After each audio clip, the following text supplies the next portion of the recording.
Hey everyone, welcome back to our YouTube channel. So in today's video, I'm going to show you how to delete your Temu account. So let's begin. First of all, open your Temu application. Now here on the bottom, click on this profile icon. Now on the top right, select settings. Here on the first option, account security, select it. So as you can see in the last option, there's the option of delete your Temu account. Select it.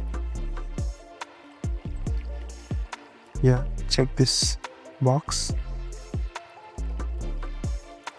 and select continue. So here you can give any of those reasons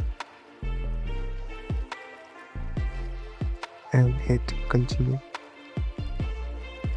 So here, in order to delete the account, you have these options. You can select any one